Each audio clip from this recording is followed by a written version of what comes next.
suffer no be small. But say I get sense. Poverty no good at all. Now it make I join this business. For one night no be it's once again. Everybody be there. If anybody follow Mugu, my brother, I go chopper. National airport, National stadium, President, my sister, brother, we be the Mugu, I be the master. Oh, man, I go chop your dollar, I go take your money, disappear. For one time in the Betty, you be the Mugu, I be the master. The refinery, the contract, now you wife. But you won't pay me some more money, they can't bring up. You be the Mugu, I be the master.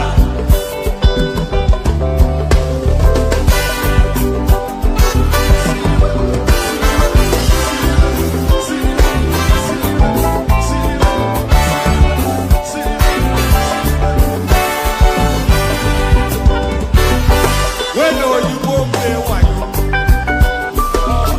They go say that you style. What countryman do you go? They know the shot. All I kill and die. Whatever you go find is greedy. I say it's greedy. I don't see them fire. That's why when they ever enter my therapy, I go show them fire. National airport, National stadium, President, my sister, brother, you be the Mugu, I be the master. The refinery, the contract, now you wife. But you won't pay me some more money than I bring up. You be the Mugu, I be the master. Now me be the master, oh.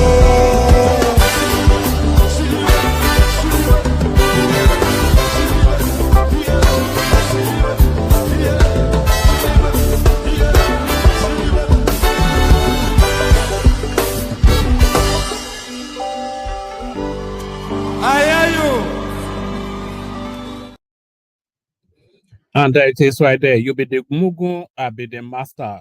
So if anybody has ever wondered why I continuously play that track, there's a light-skinned woman in a white skirt suit with her phone waving in the air. I think she's about 2 minutes into the clip, and that is why that's why I really play that music. It's so aesthetically pleasing. The way she's just subsumed by the environment that she's in. So look out for that for the next time. I'll be playing it later on tonight when we have our follow-on session. So good day to you. Good to be your company and all that. The protocol, click on like, click on subscribe, click on the hyperlink that says StreamYard. If you want to be in the comment section, you have to join. It's only about £10 thereabout for the month. So do that because we want to push that up a little bit. Yeah, so all those things, super chat and all those things. So do all those things. We're still with matters Natasha Akpoti because she refuses then, now that she has been able to hold the Nigerian state in a vice grip. She's refusing to let go. So we're still held hostage by the Natasha Akpoti narrative.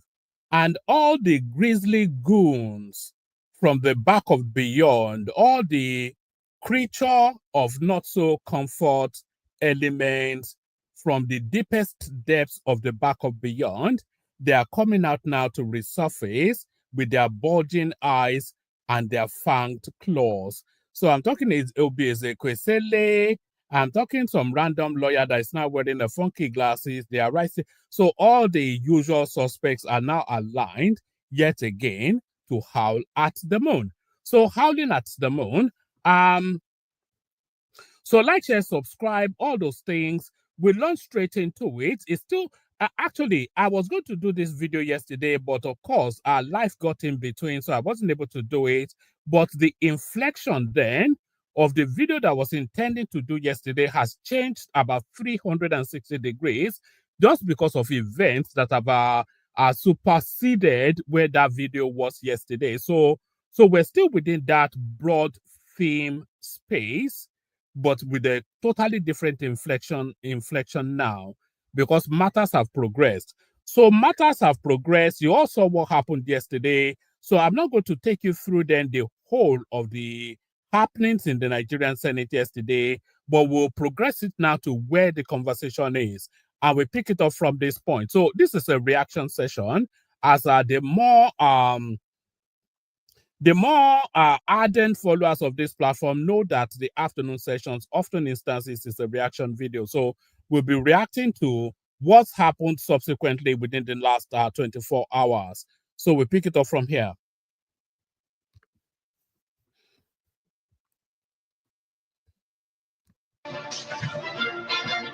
It does look like the allegations leveled by Senator Natasha Akpoti, who has been suspended by our colleagues, and Senator Akpoti has been making a case for herself over issues relating, private issues relating between her and the Senate President, Godswill Akpabio.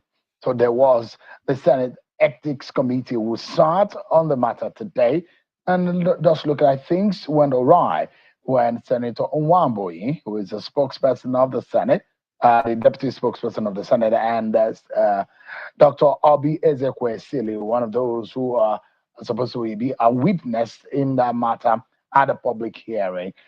It does look like some words were exchanged and got people angry, and it got into somewhat very unfriendly use of language today. But a bit of what transpired is what I'd like you to see, perhaps.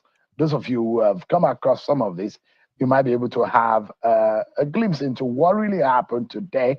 And at some point in the program, I will allow you to understand what really was behind the background, what led to the hot exchange of words. But take a listen to some of this. I noticed that you have a really crisp voice and the way you articulate is really nice. How can you make sure that when the way you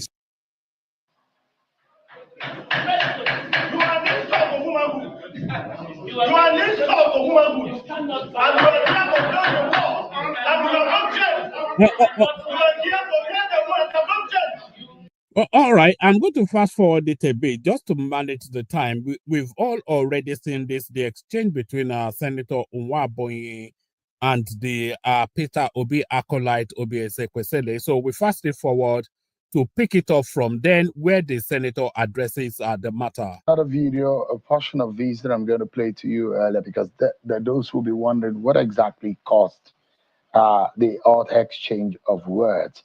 A senator and a former minister of education, Dr. Obi Ezekwesili, and perhaps what some of those who were there said caused it was maybe an interruption in the submissions being made and led to those. But let me allow you to listen to one person who was on the floor at the session today.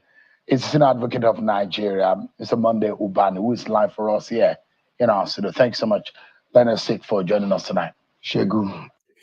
I'm only really bringing you this because a lot of the narrative that surrounds this space, it speaks to women's voice being stifled, opposition voices being stifled, sexual harassment, misogynism, and all of those things. So we've heard all of that backdrop. So all that transpired yesterday, not sick, but sought to address all that. And in the process of addressing all that, the allegers, the people presenting the allegation, they turned it into a street fight. They said they wanted the matter investigated. The matter is being investigated. The committee set up. They said they wanted transparency. All of the cameras available in Nigeria were allowed into that committee chambers. They said the woman's voice should not be stifled. The woman's voice has been opportuned to have expression. All of that was facilitated for yesterday. So now what now played out from the allegers then, who were alleging then that they were vested upon and they're being stifled. Opportunities presented then for them, opportunity presented then for them to have expression. But when that opportunity presented, did they avail themselves of it? No.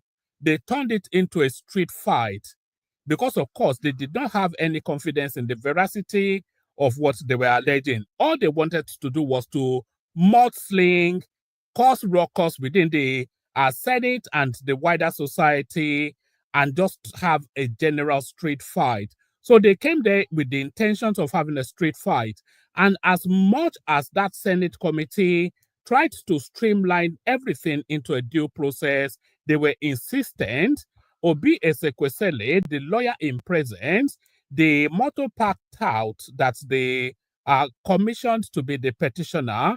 They all came with the singular addendum, the singular agenda that they were coming there to have a street fight. So they just came there to make ruckus so that they could then have something to go back to. So they wanted to be able to go there, to live there and go back into the social media space and say that their voice was stifled. But that opportunity was not availed to them. After many years, thank you for Good to see you again. It's been quite a while. Thanks. What exactly would you say caused that? Because a lot of Nigerians will be wondering, a distinguished a senator of the Federal Republic and a very distinguished personality in our society, Dr. Obi Ezekwesili, whatever that's transpired and led to that kind of situation must be worrisome. What you sat beside, you sat in between, you were sandwiched in between the two, the gentleman and the lady, Dr. Obi Ezekwesili and Senator Nwaebonyi. What? Describing Obi Ezekwesili, by the way, as a lady is a misuse of language. What triggered it? You know, today is the continuation of the Ethics Committee on the hearing of the petition that was presented by one of the constituents on behalf of Natasha, because the first petition she presented was very defective by virtue of the fact that it was in non-compliance with the rules of the Senate. So she now presented a proper petition that was signed by a constituent, and then the investigation and hearing started last week. They tried as much as possible to ensure that opportunity is given to the petitioner to be in the Senate in order to adopt and give further evidence on his petition. So it was when the proceeding was going on that we found out that, I mean, he came with his lawyer in the person of Professor Abiola, my good friend, and then Dr. Ezekwesili Obi came also, say she's a witness. They asked her that, well, as a witness, no problem, she have to take an oath, you know, after the petitioner must have adopted his petition. So I want to cut it short. So it was in the course of the proceeding that the chairman of the committee made a statement which the distinguished Senator Nwaebonyi agreed with. So Obi got angry, Obi Ezekwesili got angry and asked him to shut up his mouth. That is actually what led to. Right. Do you remember what's that Sylvester Stallone movie that he said you drew first blood? So there it is right there. I'm just going to scroll it back for a micro 30 seconds so you can hear it again.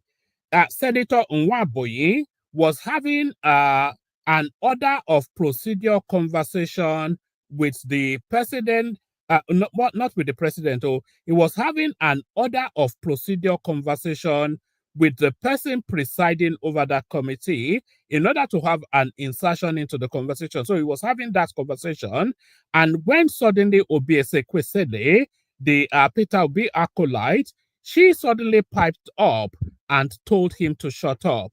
So that was when the first blood was drawn. So that is where she drew the first blood. So that was the opening salvo of what subsequently followed suit.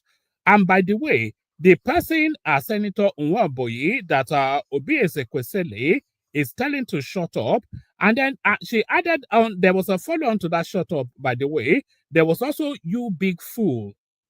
So I can play it because it was said in whispers, but the microphone was sophisticated enough, was powerful enough to pick it up even in the whispers. "Shut up, you big fool." That was what she said to Senator Nwaebonyi.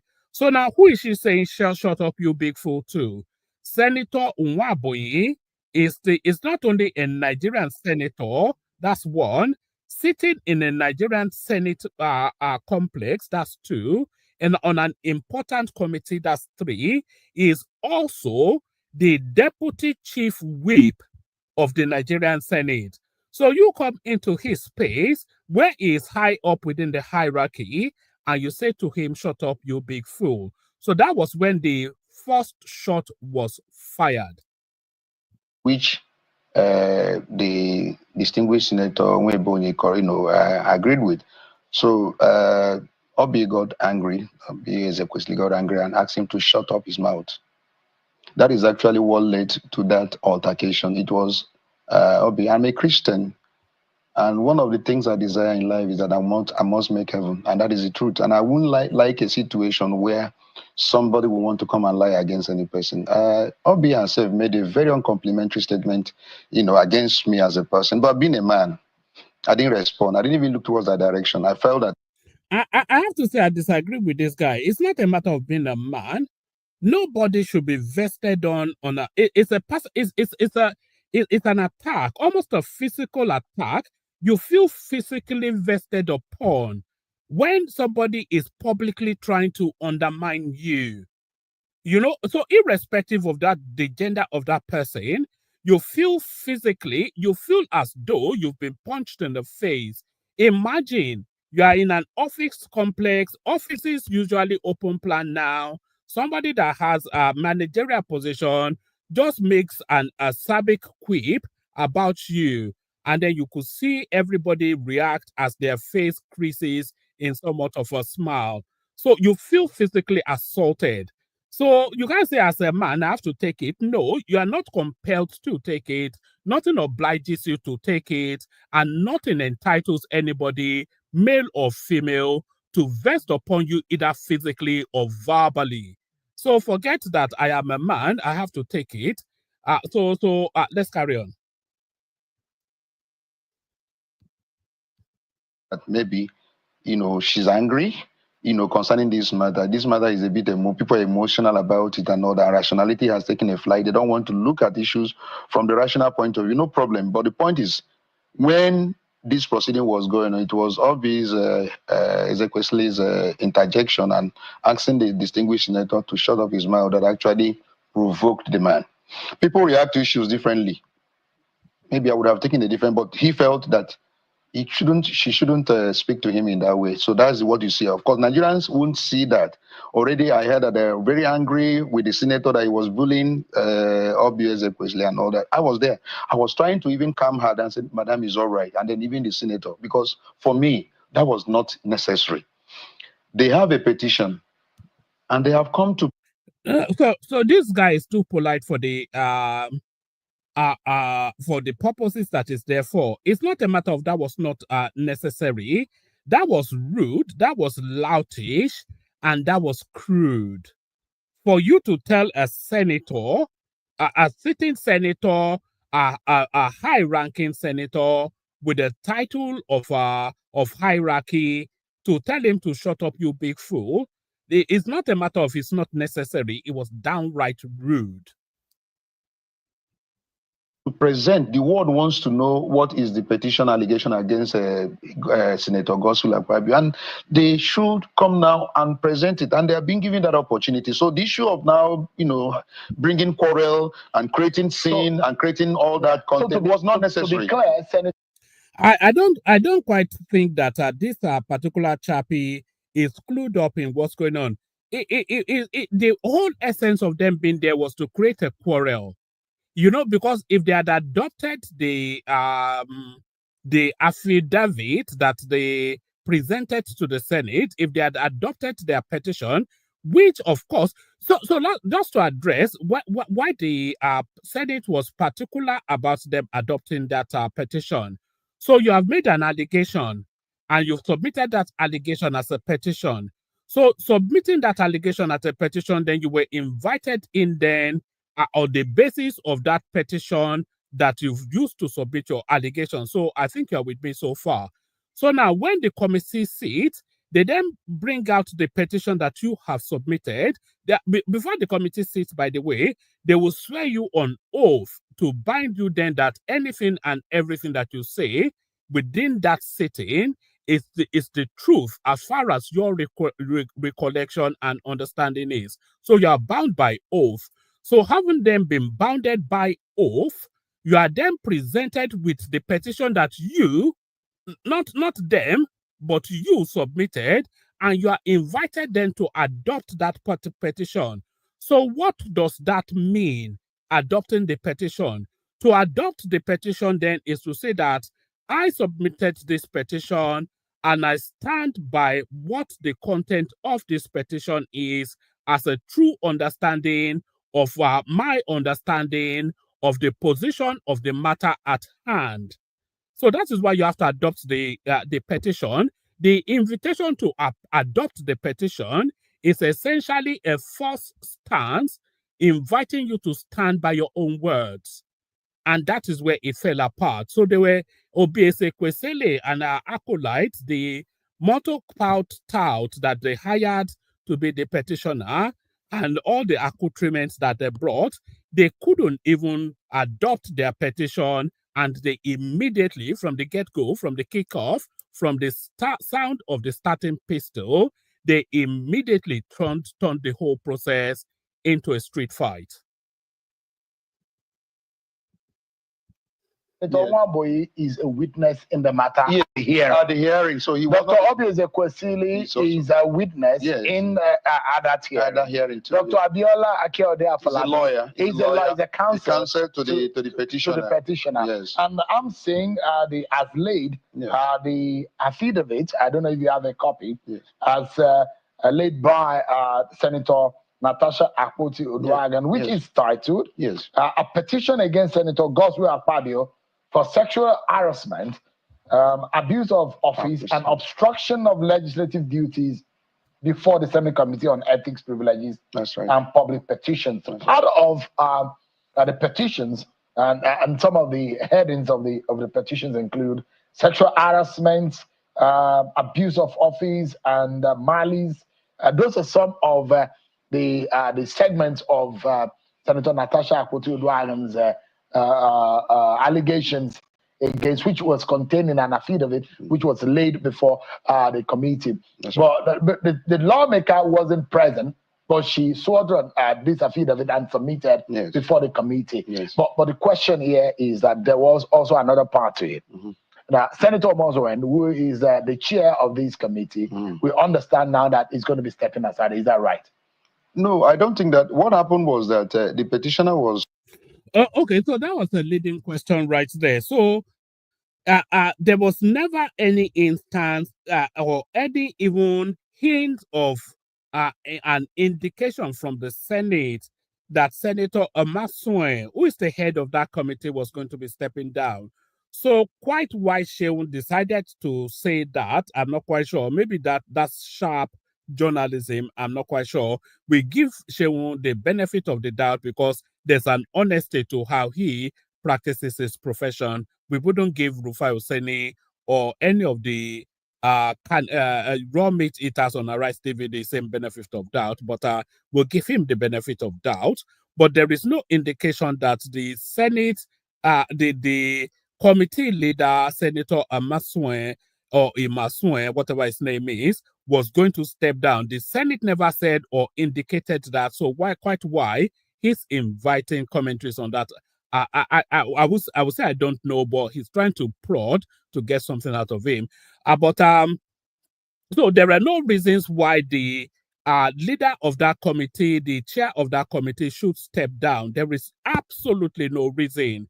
They said the guy said the petition was dead on arrival. He said that, but which petition was dead on arrival? The amateurish, emotion-led rush of blood to the head, runs babe petition that Natasha Akpoti submitted in the first instance.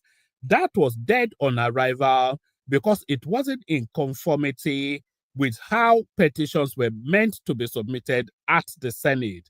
It was dead on arrival because it did not meet the regulations. Sent back, represented, and accepted, referred to the committee. So there is nothing there, but there, you see, when they say people are clutching at straws, this is the this is a real life representation of that idiomatic expression, people clutching at straws. So you can see now it's a desperate grasp, isn't it? Saying they started with the allegation that they have a senior advocate of Nigeria that is biased, so he can't be in this. So I don't know who they are referring to. So when they got to the fact that, look, this is not true, that there is no person in the committee that is actually, biased, against them, they also referred to Senator Nwaebonyi. Senator Nwaebonyi is not a member of the panel. He came as a witness and all that. So eventually they zeroed in on the chairman himself, that he himself is also biased. Okay, so I don't want that to fly under the radar, what that guy just said there. So I did tell you earlier on that these people came in for a street fight. So they claimed in the first instance, and the whole thing was recorded live, by the way. So you are not even taking anybody's word for anything. This is something recorded live all over the media space. Is anywhere you look, is there. So easily verifiable. When they first came in, they said, oh, there's a they had an overarch of a prejudiced committee, and then they were invited to narrow down that prejudice. So they said a senior advocate within the committee was prejudiced against them. They couldn't really establish that. And then they said Senator Nwaebonyi was prejudiced against them. But Senator Nwaebonyi, he wasn't even a member of the panel. He was a witness. Just ask them. It was essentially an eyewitness, by a bystander eyewitness that has come to testify to what he witnessed. So he didn't sit on the panel, and then they moved from there and then launched at the Senate. So you could see it's a desperate grab, just like a scattergun approach, just reaching and grasping for everything and anything. Because as I said, they didn't have not even that they didn't have any confidence in their presentation. They knew there was no substance to whatever it is that they are alleging. So they came there for a street fight and mudslinging, and they brought a motor park tout that they had paid off as the petitioner. They got to the fact that, look, this is not true, that there is no person in the committee that is actually, biased, against them. They also referred to Senator Nwaebonyi. Senator Nwaebonyi is not a member of the panel. He came as a witness and all that. So eventually they zeroed in on the chairman himself, that he himself is also biased. At the time, they were even saying that all the members of the panel was also biased. And I felt, look, this is a standing committee. You have made an allegation and is referred to that committee. So you come here now to present your petition. You adopt it. You have already written the petition. It is even immaterial if they feel that the committee was biased or not.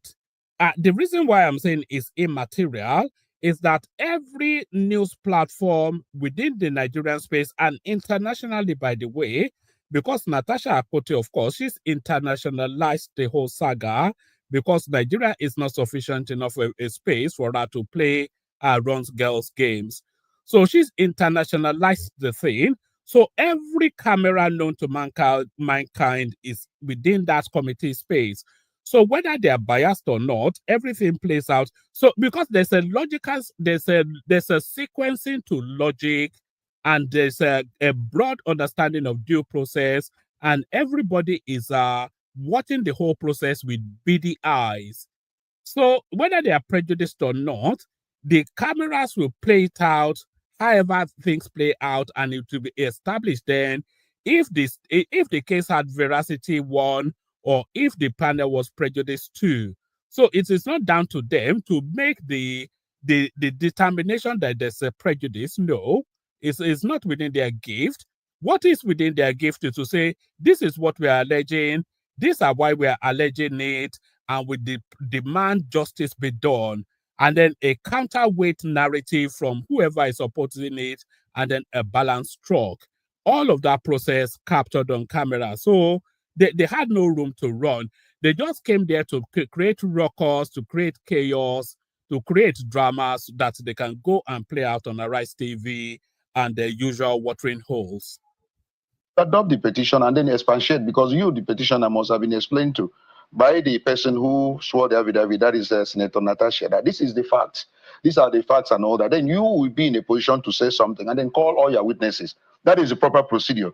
But the petitioner refused to adopt his petition. He was alleging that all of them are biased. So if the petitioner, you have to, I'm sorry to keep pausing it, but you have to pause for a moment and take on board what this senator is saying there. The petitioner refused to adopt his petition. So whoever is petitioning, that's a street tout that they went to pick up from a street, from a motor park somewhere in Kogi State, that they've put his name on the petition. He doesn't have the confidence to attach his name to it, and he refused then to adopt his own petition. So so let's say, for instance, I said you stole a sweet from my bag of sweets, and I sue you to court, and I put an affidavit in court then to verify then that you stole a sweet from my sweet bag. So then we appear in court. The judge then asks me that you are saying that this is the affidavit that you presented, that XYZ stole your sweet. Do you adopt this affidavit as true and proper reflection of what you are alleging? So, and I say, no, I can't adopt it. So am I then saying that, I mean, what does that even mean? So can you then, so that gives you then an understanding somewhat of the incredulity that you can see from this guy's face and hear from his voice. Just completely alarmed and aghast that what is even the meaning of all this? It's just chaos for its own sake. Procedurally, yes, should the petitioner be present to adopt when there is a counsel? In this case, the petitioner is actually the man who signed the petition, but he has Senator Natasha as a witness who will expatiate what happened, because she's the one making that allegation as a witness. And then maybe Obi Ezekwesili, who says she's a witness, also will give evidence. But she cannot give any evidence without the petitioner adopting his petition. That's what is stalling. That's what. So you have to understand that what this guy is saying. She cannot give any witness unless the petitioner adopts his petition. So she cannot say she's witness to whatever, or she be witness to anything. Nothing can progress until the person alleging claims that this is what I am alleging. So adopting that petition then is to kickstart the process that this is indeed, I, the petitioner, this is indeed what I am alleging. So if the petitioner is not even able to adopt his petition, how then can any next step or any single step be taken further? You are claiming this. We are set up a committee to address what you are claiming, but you are not willing then to adopt what you are claiming, that this is what I am claiming. So how can anything progress from that? The petitioner has to adopt the petition first in order then for anything subsequent to take place.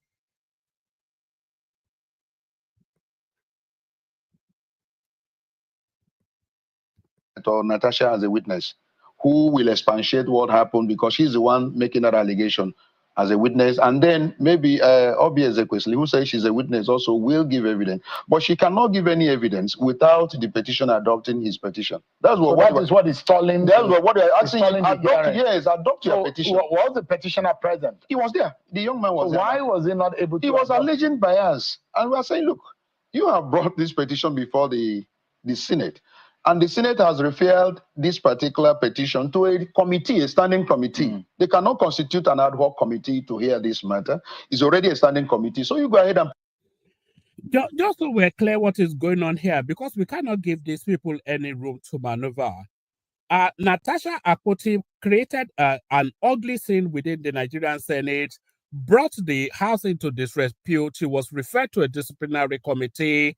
About 3 days later, she came out with this bombshell of a sexual allegation, which a lot of people are dismissing as an afterthought, as a consequence of her being disciplined.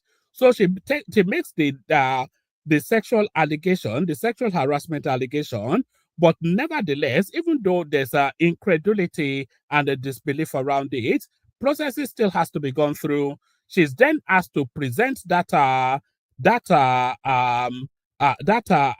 allegation formally. She presents it formally after the second attempt. As she presented it then properly after the second attempt, on that same day, it was referred to the appropriate committee, which is the ethics committee that disciplines actions within the Senate. So everything, all the processes so far, the committee constitutes, they invite her, she didn't turn up, a judgment was reached on her misbehavior in the Senate, and then a second committee set up to address her sexual assertion,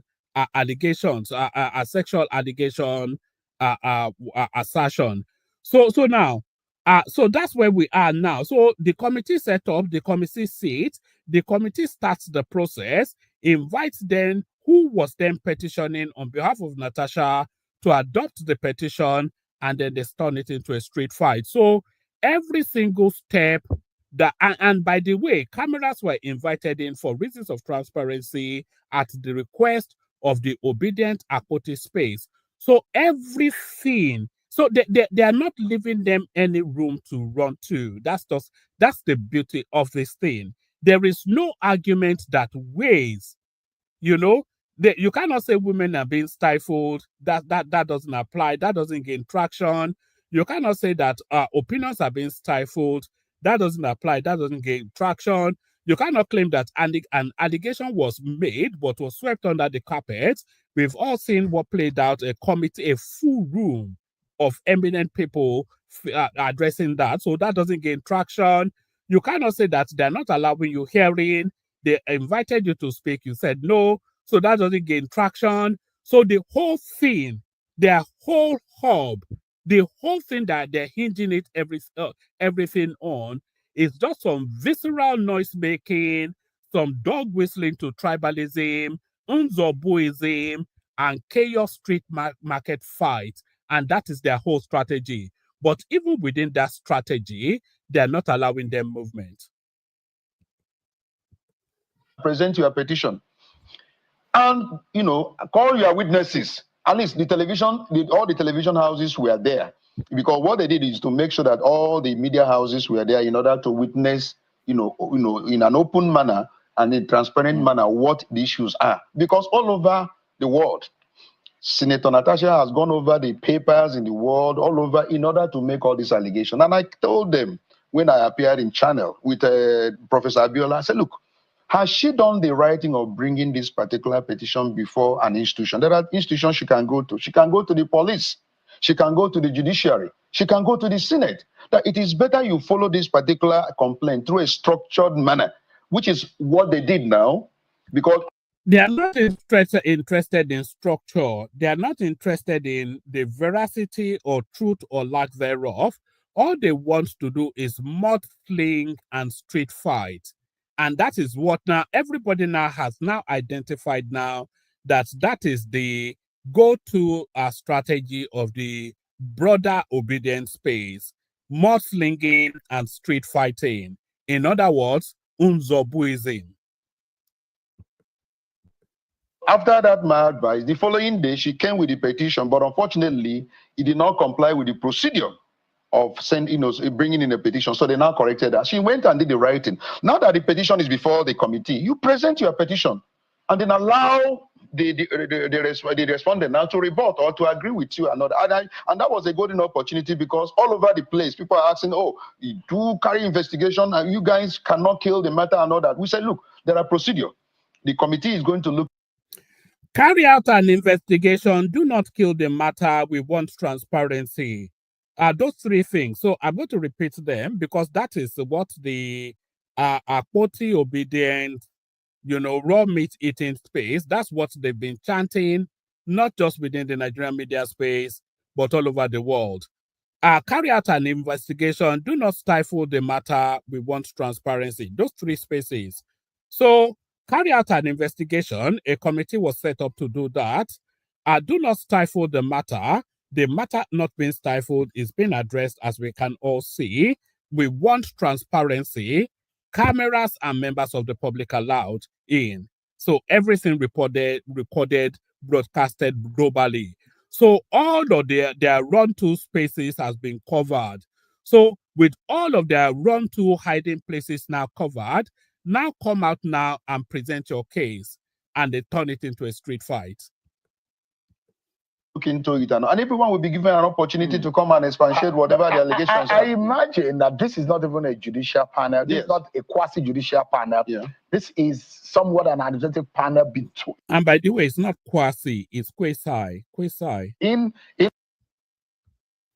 an institution. So, so it doesn't have all of the powers. Well, I don't know what they mean by, because you take an oath. If you lie, so does it make it a quasi-judicial panel? Yeah, it is, because you take an oath, and if you lie, you can be taken up, if you lie. For perjury. For perjury, because and that's why they are laying their feet. You must take oath. You must go ahead now and expatiate. That no. See, to me, it was a. Let me ask this question, because it is a quasi-judicial panel. And when there's an... And you notice that Sheung is referring to the gentleman, his guest, as Leonard Silk. That is because this is a senior advocate of Nigeria. It's the highest within the Nigerian advocacy judiciary space, outside of sitting in judgment, being a judge or anything. So the highest a private lawyer could be is what this guy is, which speaks to his experience and his successes within the law courts, a senior advocate of Nigeria. So that's why he's referring to him as a Leonard Silk. So this guy speaks with the authority of knowing. It's not just some on the street guy brought in to ask what his opinion is. No, he's one of the leading legal brains in Nigeria. Allegations of bias on the panel who is supposed to adjudicate or bring justice into the matter. Can the matter go forward in a proper judicial procedure naturally? Let me just tell you. Because the concept of natural justice has now been brought in. Let me tell you about the issue of bias. You allege bias. It's not in every case. All right, I'm going to stop this here because I've got about three clips to react to, and I don't want this going beyond 2 hours. So I'm going to leap from here to another clip, and then we pick it up from this point. So central to the whole kerfuffle, of course, Senator Nwaebonyi, who now gets is behind enemy lines now within the obedient mouthpiece space, Arise TV, to address matters. And of course, Senator Nwaebonyi, always outnumbered, never outgunned. Where Senator Onyekachi Nwaebonyi, the deputy whip of the Senate, and the former minister, Dr. Obi Ezekwesili, who was there as a witness. They became extremely hostile to each other, and it eventually degenerated into a shouting match, with both sides raining insults on one another. Take a look. What is that? Respect yourself? Will you shut up and take him out? Smack him out. Shut up. Swell him out. Look like a dog. All right, so we're going to skim through the abuse. I think everybody is familiar with that. And then we go then, I'm just finding the spot. where the senator is in the studio addressing what transpired. So let's pick it up from here.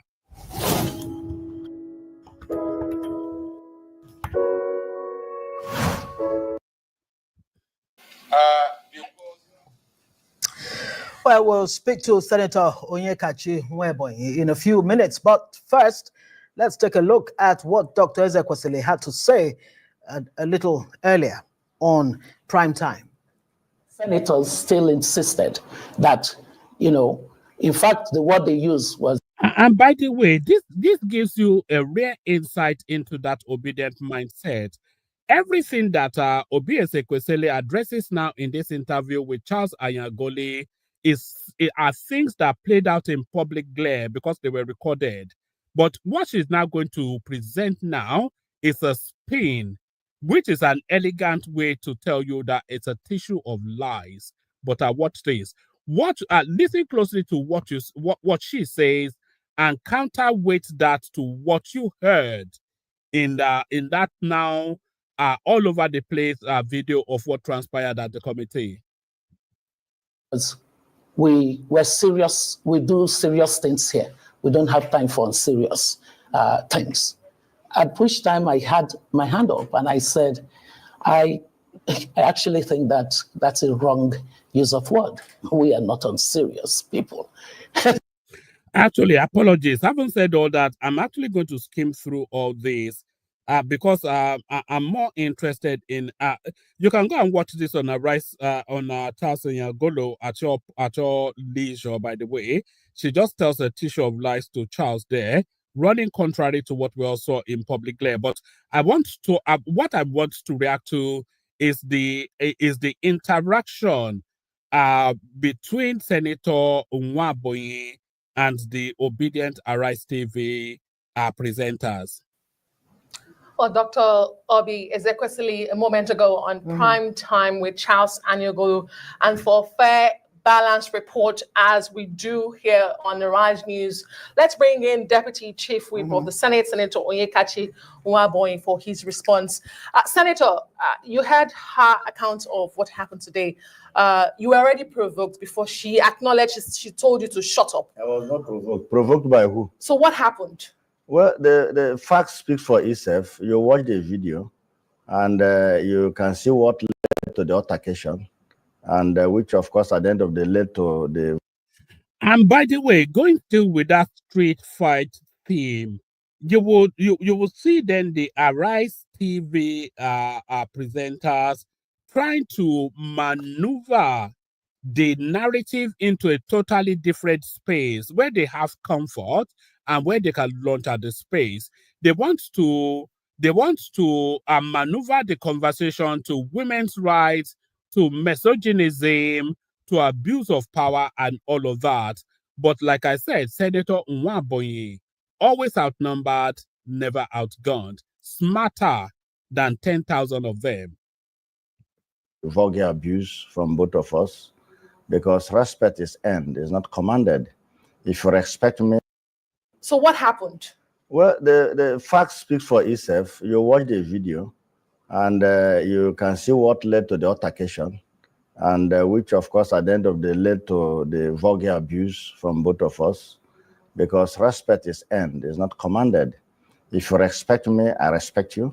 You yab me, I yab you. You don't think a person of Obi Ezekwesili has earned her respect? I'm a senator of the Federal Republic. By social stratification, I'm higher than her in this country. Really? She's supposed to respect me. She was a minister. A senator is bigger than a minister. And a global figure too. I'm a global figure too. With the World Bank. I'm a global figure too. I've been a chairman of World Bank program in Nigeria. Honestly, but let me come before we go into that. I'm expecting that you would look at that, what happened in that panel, and have maybe some kind of do you regret that situation? How can I regret? Do you regret that situation? Are you saying that you meant the statement when you said Obi Ezekwesili is an insult to womanhood and a hooligan, and use all kinds of adjectives? But did you hear what she said first? Can you tell me what she said, which is you recorded before now? Can you repeat what she said? Looking back at that, do you see the maneuvering that I was talking about earlier on there? So do you regret saying that she's an insult to womanhood? So it's like starting a story midstream and then asking the audience to make sense of it. So he did not just wake up in bed, rush to the parliamentarian committee and point her in the face and call her an insult to womanhood. So what triggered that? That is not to say then the response is acceptable, but is there mitigation is what is asking. How can I Do you regret that situation? Are you saying that you meant the statement when you said Obi Ezekwesili is an insult to womanhood and a hooligan and use all kinds of adjectives that are not really... Remember what I said, Senator Nwaebonyi, always outnumbered, never ever outgunned. She said first. Can you tell me what she said, which is you recorded before now? Can you repeat what she said? Looking back at that. Yes. Can you repeat exactly what she said? No, he's invited the question, so you answer. No, I'm asking you. You interviewed her first, and she admitted here before the whole world that she asked me to shut up. And you heard her also saying that I'm a disgrace to the Senate. What is your reaction to that? Was that the best way as a senator? No, I'm asking you. I'm asking. Do you see how they operate? But what we are seeing now is that the space is now getting fed up with the excesses of the obedient space. We saw it when Prince Adewale Adebayo went in there with the three-pronged horse whip to strip bare Ayo, whatever her last name is, and give her a public flogging. We saw that. We saw when Segun Showunmi, just as early as yesterday, gave the same Ayo, who is a virulent pathological liar, gave her a public flogging on that platform as well. And now you are seeing Senator Nwaebonyi giving these two characters right there a public flogging right there. So what is this telling us? This is telling us now that the space, the Nigerian state, the Nigerian people, the Nigerian entity is fed up with the excesses of that space. You lost an election, you will lose some more. Get over it and move on. Was that the best way to handle that situation in that moment? No, you have to answer my question first.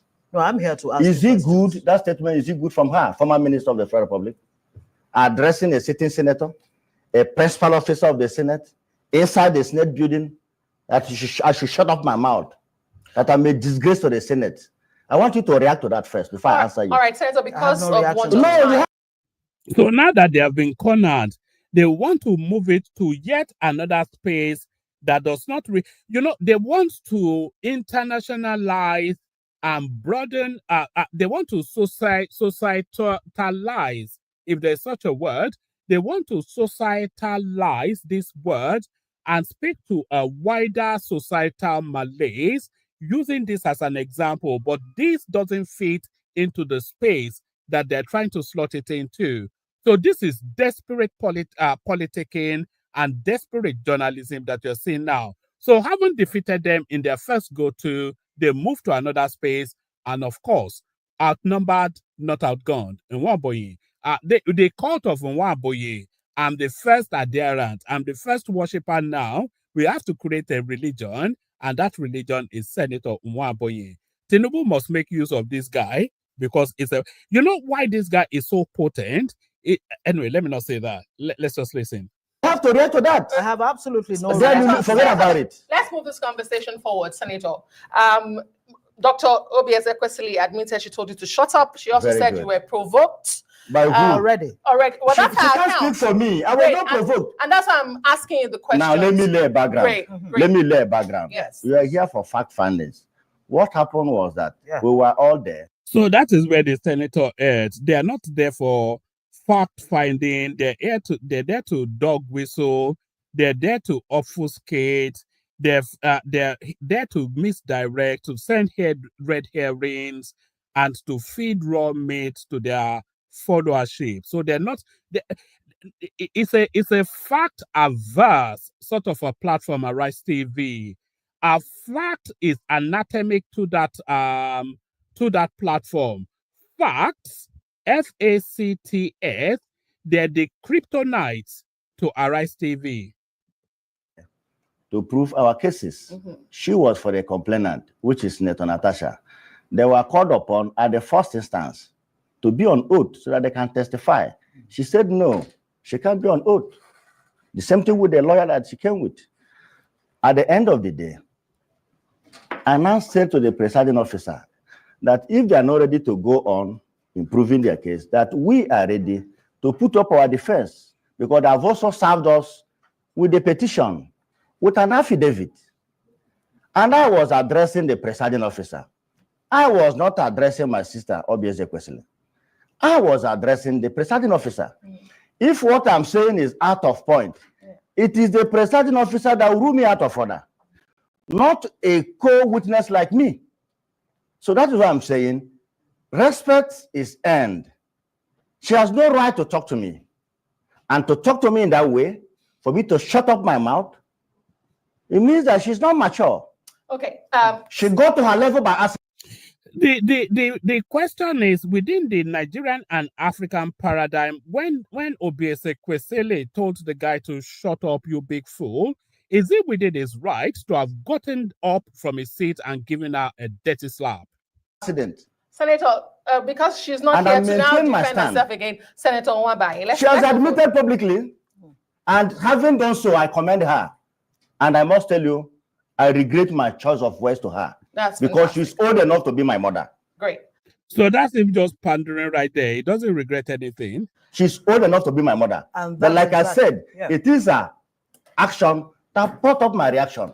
But having admitted publicly that she said so, I give it to her. That's the spirit. And you've also admitted that she's your sister. You've called her your sister twice. Of course, she is. But let's go back to this hearing.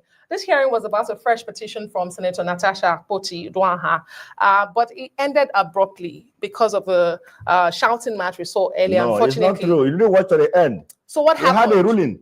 There was a why that ruling? Well, the ruling is that at the end of the day, if you present a petition and they're unable to prove it, they raise the issue of bias, that the committee is biased. And we also looked at our rules. If somebody is before you is raising the issue of bias, you shouldn't continue. And moreover, going by our rules, if a matter is already in court, we are handicapped. We can't go into the hearing of the matter. So we said, okay, hence the matter is in court. Let's wait for the court of law to adjudicate on the matter before we can go on. So that was our ruling, and everybody dispersed. And so when would be the next sitting? When, I mean, you've crossed all of this After court ruling. The matter is in court. After court ruling. Okay, let me still, coming back, of course, the issues are very, very important, very germane. Yes. Let's talk about the fact that within the last 2 months, okay, let's just say since February, Yes. you've had, situations where you've had some kind of face-off, with women. Aren't you concerned that, Nigerian women may be put off from, going into politics with all the events, with the Natasha situation, and now you have, Ezekwesili and all other issues? Are you concerned about that? Well, the fact is that I'm one of those senators that have been supporting women emancipation and women participation in politics. But like I said on Arise in Lagos last time, the attitude of Senator Natasha and some of her cohorts in trying to prove the impossible may not help Nigerian women, And that is exactly the point right there. The greatest disservice to women in politics is this runs girl bottom power set play that Natasha Akpoti is embarked upon. Is going to be a real setback to women in politics.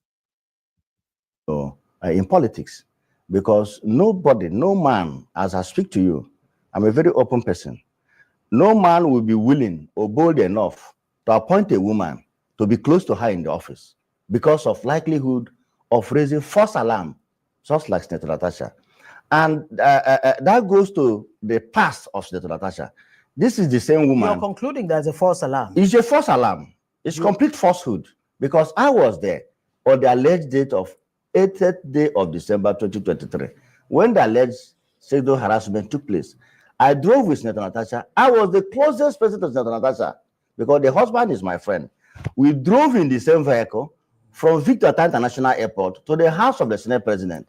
I was on the front seat While Natasha and her husband was at the back seat.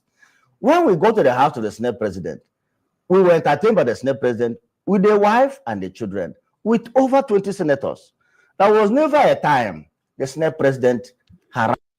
I think Natasha Akpoti, it was an act of desperation, but I think she chose the wrong spot and the wrong narrative.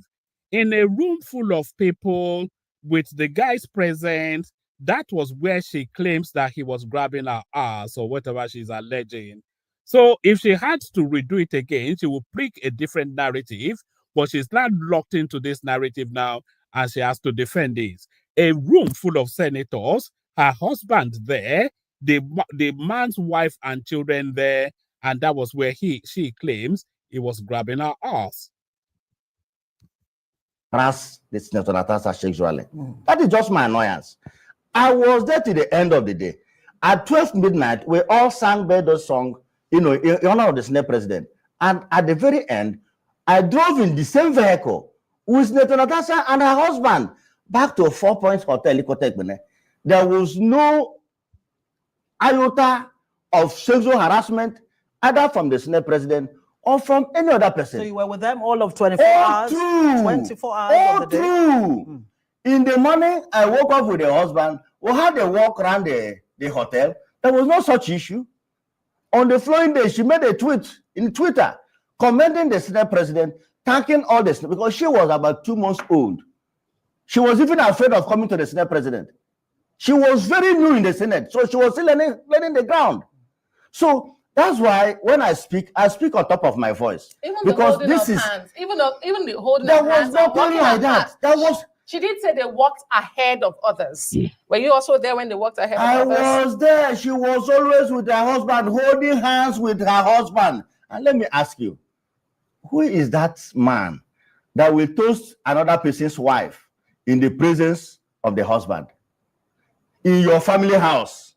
You know, when you want to cook up lies that are believable. Are you saying it's impossible, totally impossible? That Is it not that it is impossible, it's just that it never happened.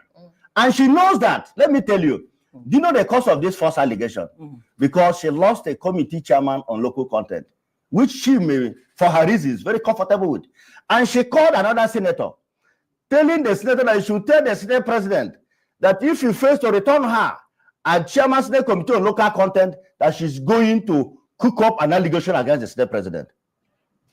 And this is what is happening. So you're saying this is a cooked up, contrived. It goes without saying. All right. Now, let me tell you why. Has she been able to controvert this, my narration, as to what happened on 8th of December 2023? Does anybody come prepared for sexual harassment? Pardon? Does anybody come prepared? Yeah, what kind of an idiotic question even is that? Does anybody come prepared for sexual harassment? How does that question come into play when the established facts, when the sequence of logic already establishes that did not take place? So how does that question come into play? But let's see how Nwaebonyi addresses it. A woman, for example, if you were to sexually harass me, are you saying that I would know beforehand that you had such plans? And so I should have some kind of, somebody device at your level, to record the somebody situation? at your level, let alone a senator. Nobody can harass you sexually in public. Nobody. A sitting senator that should be speaking for the right of the younger generation. How can there are things you cannot contemplate? You speak like senators are not humans. You harass a senator. But let me ask. And what did you do? And why did you wait until almost 2 years later? It's only when your committee was changed that you remember that you were sexually harassed. He didn't report to the police. He didn't report to the committee. He didn't report to me, your husband's friend. The whole thing stretches credulity almost to a breaking point. It's unbelievable. So the guy sexually alleges harasses you in the presence of your husband and about 50 members of parliament and his wife and children. So that's what Natasha is alleging. He did that about 2 years ago, but you've now brought it up to be addressed when you are in trouble with the Senate.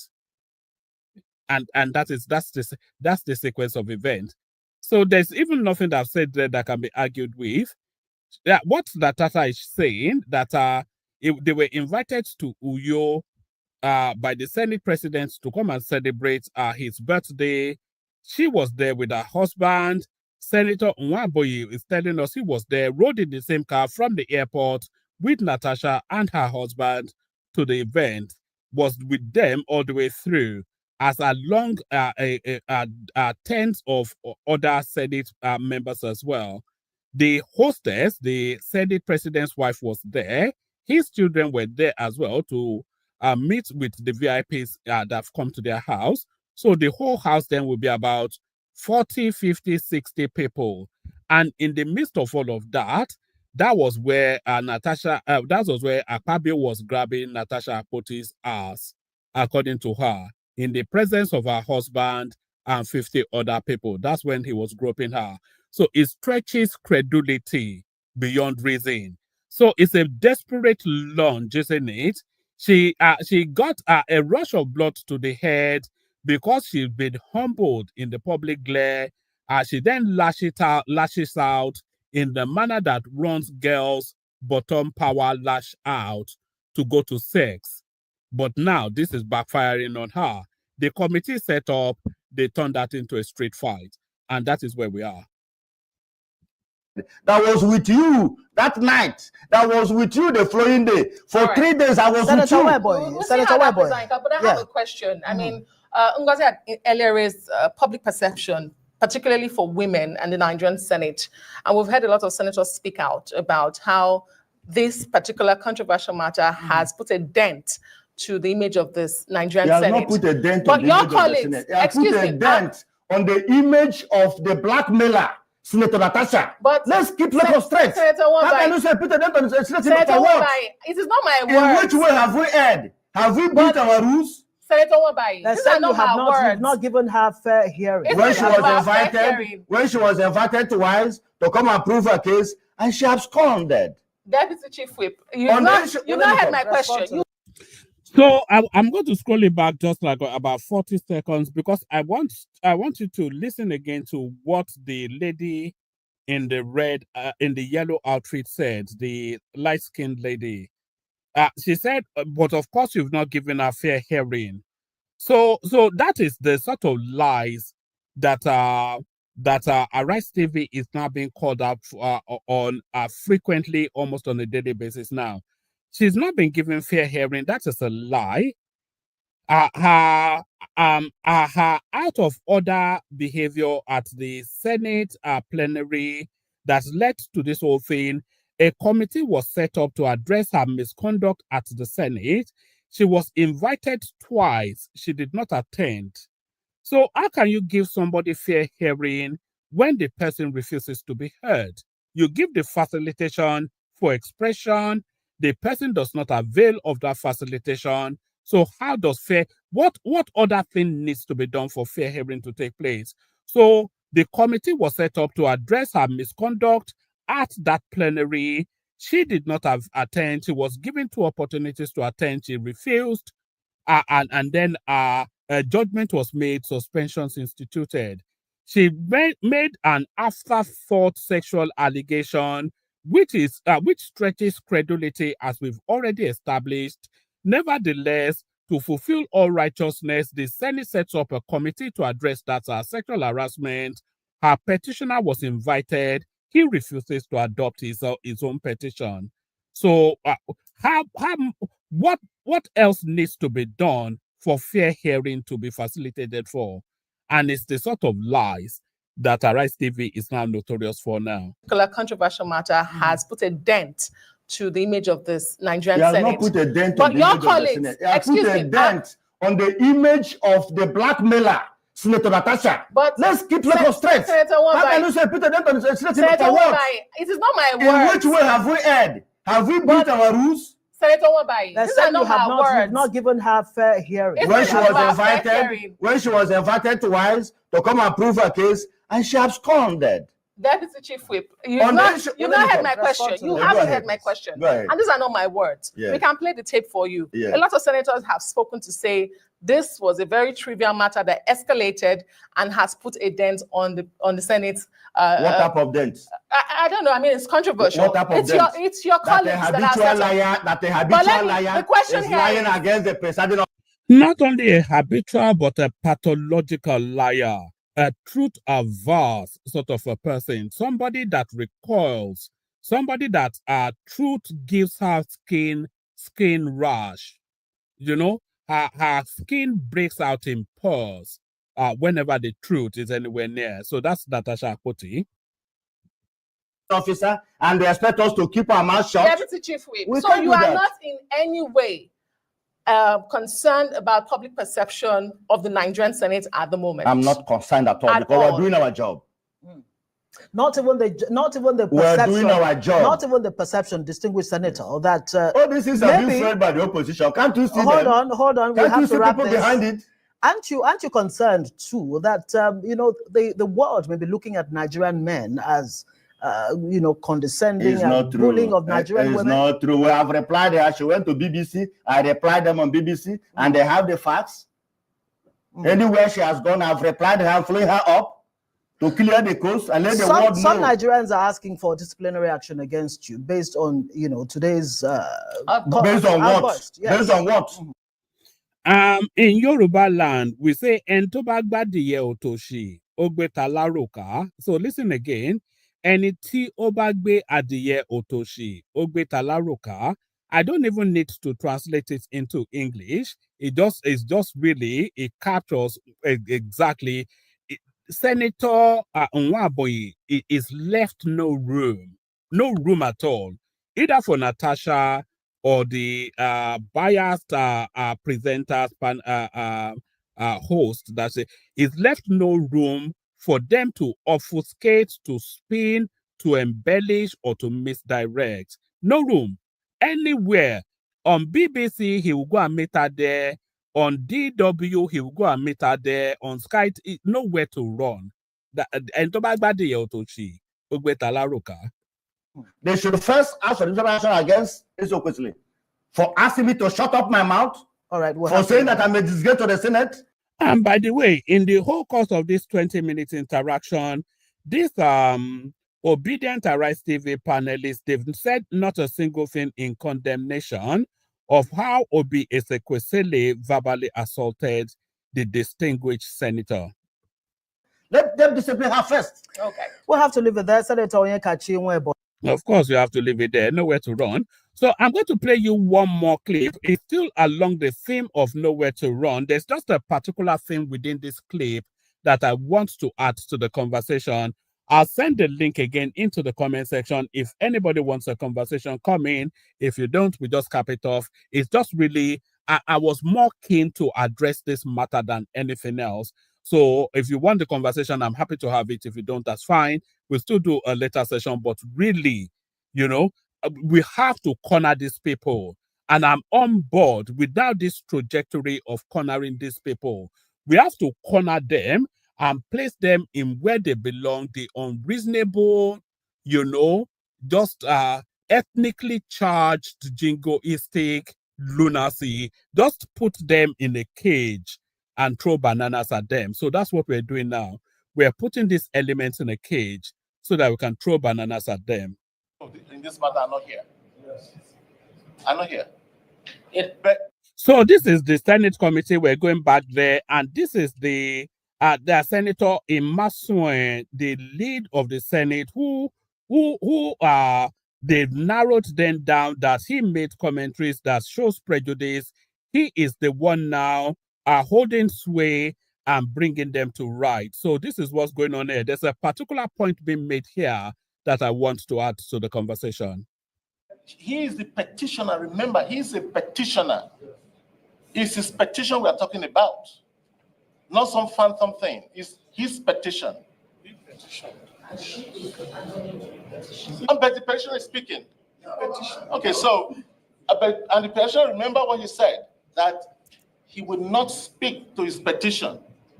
If he will not speak to his petition because of the bias that is said is already on, may I finish, sir?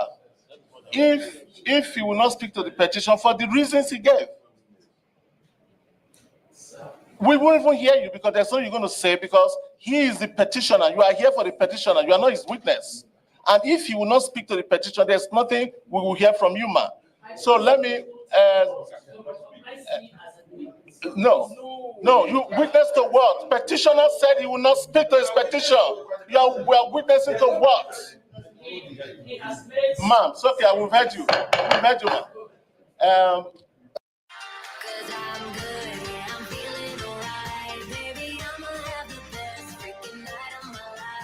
I want to say this. We received a petition that was served on my principal alongside. Ubani, Yes. please, for record purposes, what do you mean by we? Sorry. We. Let's be clear. Yes. We. What do you mean by the we? Senate President. Please. Sorry, Chief Ubani. It's important. It's important. Ubani, are you on hold? It's not his. I'm not a petition. I'm a counsel. I'm a counsel. Yes. I'm speaking like as a counsel. So I'm saying that yes, my client received the petition and we went through the petition and the verifying affidavit. The truth of the matter is that when you have an affidavit, it is the evidence with which you prosecute your case. Unfortunately, the applicant or the petitioner has refused to adopt and possibly speak on the petition first before even the witness. Now, if you have given me the opportunity to look at the petition, we have a witness also that we have lined up in order to report whatever has been already submitted to the distinguished Senate Republic of Nigeria. It's there already. We have the petition, we have the verifying affidavit. Verifying affidavit is evidence. You don't talk about any other evidence because you enclose it. Whatever you have as an evidence is already in the verifying affidavit.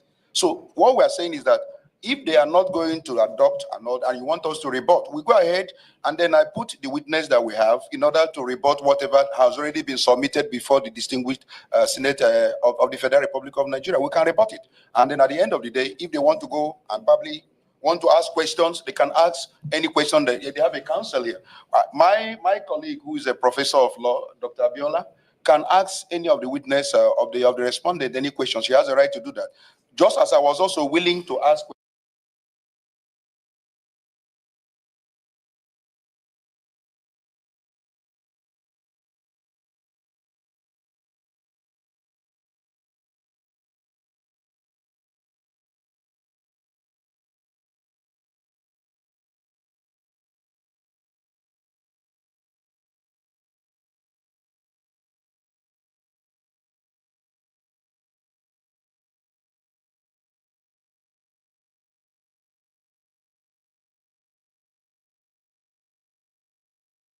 question to the petitioner if he has gone ahead to adopt his petition, but he refused to adopt it, was alleging bias. Let me say this. He was mistaken the first incident where the suspended senator submitted her petition, not in accordance with the rules of the Senate. And they told her that you have to comply. When she came back with that petition, she complied with the petition because she was no longer the person that signed it. She now presented it. And the Senate that day, if you recall what happened, accepted the petition and referred it immediately to the ethics committee, which is what the ethics committee is doing today, because he's mentioning the first instance where they said that it was dead on arrival because it was not in compliance with the rule. Now that the rule has been complied with and submitted properly, the Senate has referred it now to the Senate Committee on Ethics, Privileges, and Public Petition. They sat last Tuesday, invited them, they were not available, and he has explained why he was not available. Now effort was made in order to trace him, and he's here. So what I expect him to do is to adopt his petition, and then we now proceed from there. But if they have a tactics of delay or trying to misguide Nigerians and give an impression that there's no fair hearing, I think that the Senate committee should be able and wise enough to know that tactics and be able to do something concerning this petition. We are ready to defend it if they are ready to adopt it. That's what I want to say. True or false? So how does the other person come in? I know the author of this piece. If we look at the body of the petition, it was clearly stated he will be here to testify and giving oral and evidence. That is and after you are able to adopt the petition as yours. It is not for you to dictate the proceedings here. No, no, sir. Sorry, sir. No, sir.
Since the council on the other side has spoken, sir. Can my counsel speak, please? Let me hear. And thanks for giving me that opportunity to speak.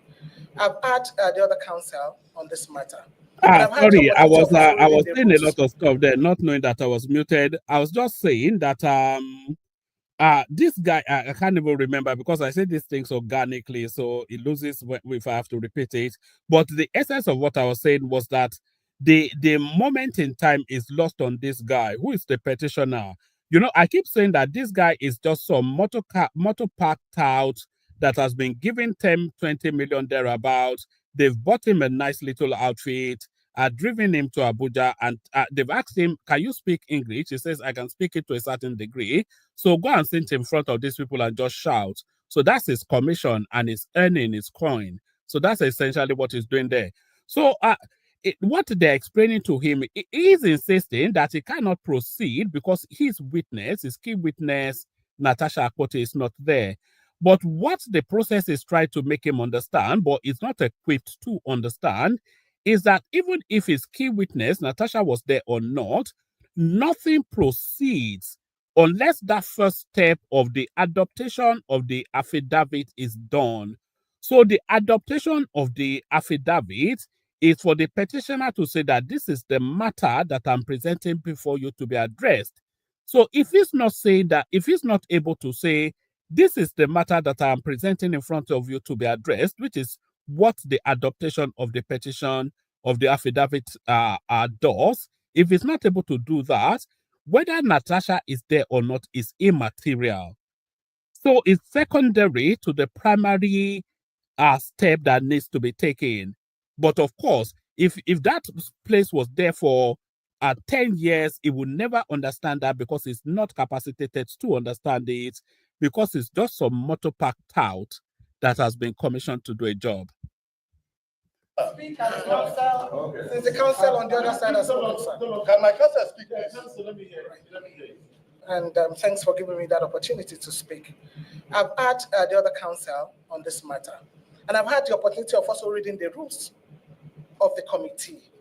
And I could see that the committee has a right to deal with to do investigation and also to deal with issues of misconduct.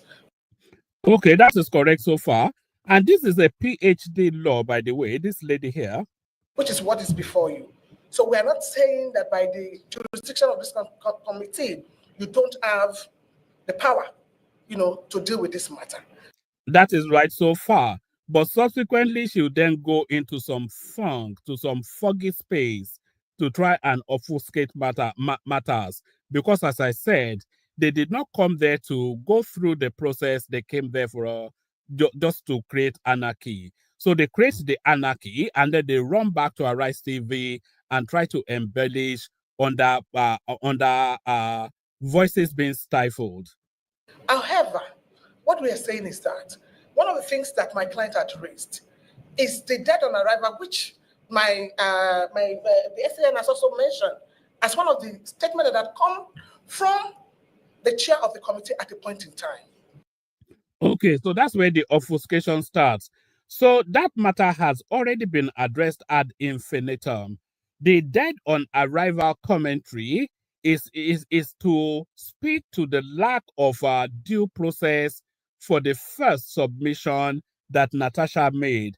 She signed the submission herself, which is against the committee rules, and did not put certain details that should be on that petition submission, which is against the rules. So that was dead on arrival, and that was addressed. We heard the counsel to Senator Akpoti, which is the gentleman that spoke just before her. So we heard him address that.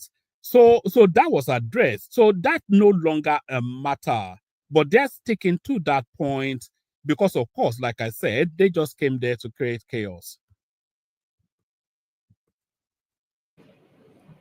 Which was raised on the 5th of March. Sir, please. Which was raised on the 5th of March. The rules of National Assembly is very critical, it's important.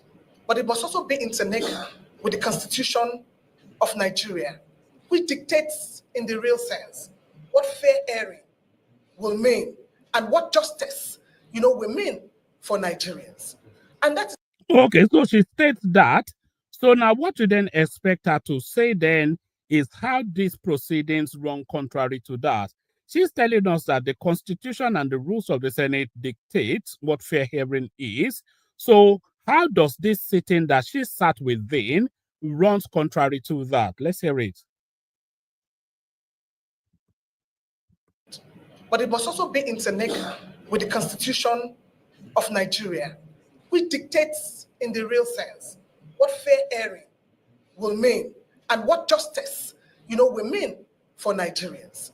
And that is why we're saying that until when we read that the rule of this house and that constitution, that's when we can say that we have fair hearing and justice in this regard. Does that even make sense? She wants to read the rule of the house and she wants to read the constitution, PhD law. She needs to read the constitution. So maybe she should have read the constitution in a prior to appearing there and then come to tell us then what infraction is being infracted by that sitting. Can you even believe what you're hearing? PhD law, she teaches people how to be lawyers. In this regard, what the petitioner had said is that based on that press briefing, whether it was before Natasha was sent out of the National Assembly or not, gives an impression that the chairman of the committee has a particular understanding of this issue. Okay, so that has been addressed. So having now had a response to that, how is she counterweighting? Because you cannot say something and then I give an explanation and then you go on to repeat what you said. So the way progression follows through is that you say something, I give a response to it, and then off the back of what new information or lack thereof in my response, you then retort. You don't then just keep repeating the same things like a retard, And could be said to be biased, on that issue with due respect, sir. And that is what my client is raising. Now, my client had raised one more point, that in the petition that he had put before you, sir, that the petition had said is going to bring the principal witness, Senator Natasha, as one of the witnesses to speak on this issue. And we are aware that the Senate had made a decision on where she can come and where she cannot come. And so that is why we are saying we are ready to proceed. But that is putting the cart before the horse. So first you adopt your affidavit to say this is the matter that I'm here to address. And then having adopted your petition, you can then state that you are not willing to proceed. And by the way, it was already explained, Natasha is not the only witness. So if Natasha is not able to be at that sitting at that particular point in time, other witnesses could still have been brought forward in order that progression could be made. But like I said, they came there for a street fight. So I'll give it about 2-3 more minutes and then we cap it off. An oath has been taken. We have our witnesses ready. And the principal witness is Senator Natasha. So I don't know why she's calling Natasha. It's Natasha. So not Natasha. Yeah, what's all this? I mean, what's Natasha? Well, I mean, did you hear that, Natasha? What's even that? What does that even mean? Senator Natasha? Natasha, as one of the witnesses to speak on this issue. It's not a CHA, it's an SHA. It's Sha, not Cha. I mean, it's just, it's a Natasha. So it's just 3 syllables. Natasha. What's the difficulty in that? And we are aware that the Senate had made a decision on where she can come and where she cannot come. And so that is why we are saying we are ready to proceed. An oath has been taken. We have our witnesses ready. And the principal witness is Senator Natasha. So we don't also want people to go ahead and think that we deliberately came here. We have been called on serious. We have been called serious, some names here. That we deliberately came here to come and stalemate here. No, that is not our intention. Our intention is that if we are going to proceed, we think the chair of the committee should please step down from this conversation to allow for fairness and justice in accordance with the constitution of this country, because we can give evidence. Premium Times, March 5th, Arise, it was also recorded. We have several documentary evidence to show that at a point in time, the chair had said, dead or an arrival, she has no case to answer and other things, sir. Thank you very much. Council, thank you very much. Just need to, so that we can, Mr. Bani, this is for you. I don't know, I know all my colleagues have the papers. We can see that part of your defense is that there are cases in court. Am I correct? Yes, just hold on. Am I correct? Can you speak to, I just want, All right. I think I'll cap it off there for reasons of time. So, and by the way, the name of the petitioner is quite apt. His name is Suberu, and within the Yoruba paradigm, that usually indicates a silly person. Suberu, Suraju, and all of this sort of So there it is. So there it is. Senator Natasha Akpoti stripped bare, bent over, and inserted from the back end. So but that's just what we've witnessed. It sounds a bit crude, but that's really the summary of it. Stripped bare, bent over, stripped bare, bent over, and inserted from the back end. So there it is right there. Senator Natasha Akpoti stripped bare, bent over, and inserted from the back end. She's done. So the push now is to get her recalled from Kogi Central, whatever, because she's not fit for purpose. There is no set of circumstances, there's no set of scenario that places that woman back in the Senate. She's burnt her bridges right across the board. You know, this committee set up, by the way, this is a cross-party committee. So there are PDP members on that panel, there are APC members on that panel, there are Labour Party members on that panel. So her party members are there, opposition in abundance, people of the government party. So it's a cross-party panel. So I cannot even see where she's claiming the prejudice is coming from. But Senator Natasha Akpoti, as I said, she's done, stripped bare, bent over, inserted from the back end. So I think I'll leave it there. We reconvene in the evening, do it again. Thank you for it. Like, share, subscribe. For here, I say peace.